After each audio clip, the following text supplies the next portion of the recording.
Fadilah, mahasiswa Universitas Indonesia jurusan Okupasi Terapi 2020 dengan NPM 200647845. Dalam kesempatan kali ini, saya akan melakukan pemeriksaan tanda-tanda vital. Selamat menyaksikan.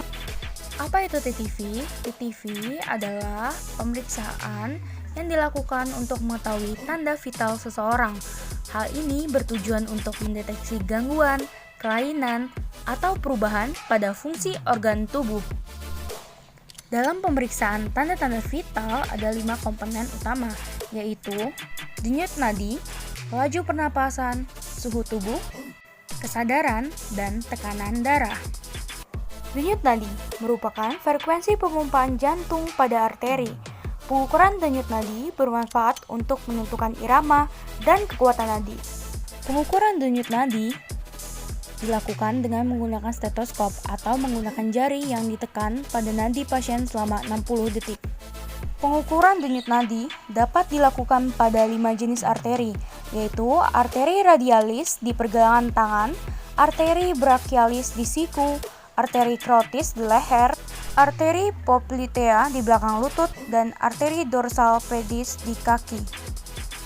Denyut nadi normal untuk orang dewasa adalah 60-100 kali per menit. Dapat disebut juga dengan detak jantung normal. Pada bayi dan anak-anak, denyut nadinya cenderung lebih tinggi daripada orang dewasa. Laju pernapasan sama dengan frekuensi pernapasan. Pengukuran laju pernapasan dilakukan dengan menghitung jumlah pengembangan dada seseorang untuk menarik napas dalam waktu 1 menit. Suhu tubuh merupakan ukuran panas badan seseorang. Pengukuran suhu tubuh dilakukan dengan menggunakan alat ukur suhu yang disebut dengan termometer. Bisa dilakukan melalui mulut, ketiak, dubur, dan telinga. Kesadaran.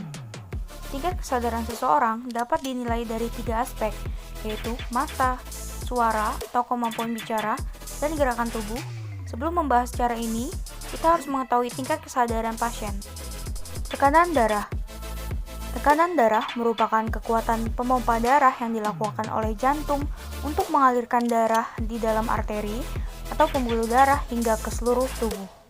Pengukuran tekanan darah dilakukan dengan menggunakan tensimeter dan stetoskop. Tekanan darah dibagi menjadi 2 bagian, yaitu sistolik dan diastolik. Tekanan sistolik merupakan bagian atas yang menunjukkan tekanan darah di dalam arteri pada saat jantung berkontraksi untuk memompa darah ke seluruh bagian tubuh. Sedangkan tekanan diastolik menunjukkan tekanan darah di dalam arteri saat jantung beristirahat untuk mengisi darah dari seluruh bagian tubuh. Tekanan darah normal dipengaruhi oleh beberapa faktor, yaitu aktivitas fisik, diet, dan usia.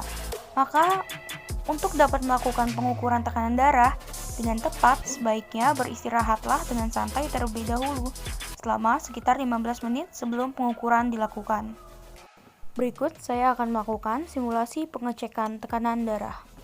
Ketika peralatan sudah siap, maka kita bisa menghampiri pasien, lalu meminta izin kepada pasien untuk menggulung lengan bajunya agar pemeriksaan bisa dengan jelas. Kemudian kita dapat mencari denyut arteri brachialis, lalu pasangkan manset tensi pada lengan pasien. Rekatkan manset hingga terekat dengan baik. Lalu pastikan lagi manset sudah terpasang dengan baik dan tidak bergeser. Cantolkan jarum tensi kepada lengan tensi sehingga kita bisa melihat tekanan darah dengan mudah.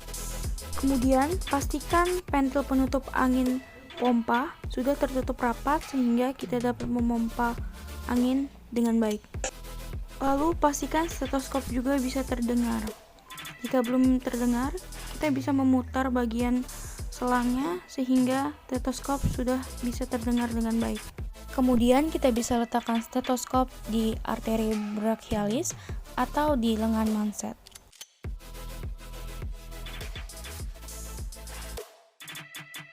Kemudian pompa angin sehingga tensi mengembang dan jarum naik ke 180 hingga 200 mmHg. Buka pompa secara perlahan sehingga kita bisa mendengarkan tekanan sistolik dan diastolik pada tensimeter.